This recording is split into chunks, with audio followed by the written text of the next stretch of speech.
लोकसभा चुनाव को लेकर मायावती हुई एक्टिव, भतीजे आकाश आनंद को लेकर फैसला आया सामने।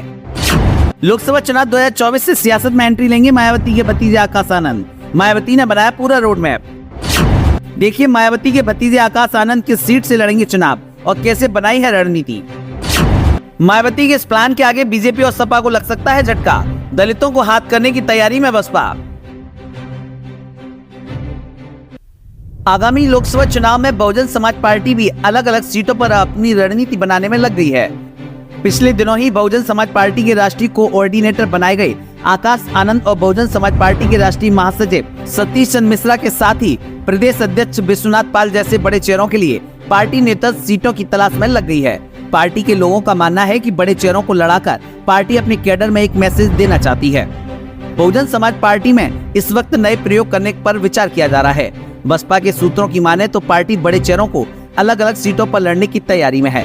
इसमें सबसे पहले मंथन बिजनौर सीट को लेकर चल रहा है, जहां 1989 में पहली बार मायावती चुनाव लड़कर लोकसभा में पहुंची थी। इसी सीट पर इस बार बसपा आकाश आनंद को लड़ाने का मन बना रही है। समीकरण के मुताबिक इस सीट पर दलित और मुस्लिम वोटर बहुमत में हैं, जिसके सहारे बसपा को यहां जीत की उम्मीद है। बहुजन समाज पार्टी पिछले लंबे समय तक अपने मजबूत गढ़ रहे अंबेडकर नगर में भी उपयुक्त व्यक्ति को लड़ाना चाहती है।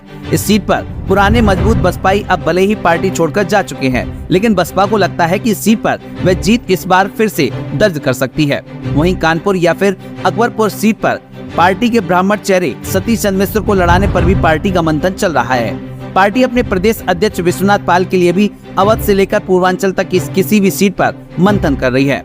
हालांकि बसपा सुप्रीमो मायावती के चुनाव लड़ने या न लड़ने पर कोई निर्णय नहीं हो पाया है। पार्टी सूत्रों का कहना है कि इस पर अंतिम मोहर मायावती खुद लगाएंगी। बहुजन समाज पार्टी ने 2019 के लोकसभा चुनाव में समाजवादी पार्टी के साथ गठबंधन करने के बाद लोकसभा में 10 सीटों को जीता था, लेकिन इस बार बसपा ने अकेले चुनाव लड़ने का ऐलान किया है। बसपा नेताओं को लगता है कि अपने बड़े नेताओं को लड़ाकर छोटे कार्यकर्ताओं में एक जोश भरने का काम किया जाएगा।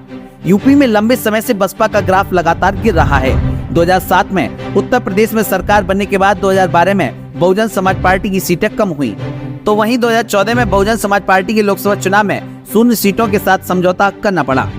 साल 2019 में 10 सीटें जीतकर पार्टी का मनोबल बढ़ाकर वहीं 2022 में फिर से एक विधायक के साथ पार्टी समझौता कर रही है। इसी कड़ी में पार्टी अपने कार्यकर्ताओं में जोश भरने के लिए बड़े नेताओं को भी फील्ड में उतारकर उनके अंदर जोश भर के उनको अलग अलग सीटों से लड़ाएगी। ब्यूरो रिपोर्ट, द नव भारत।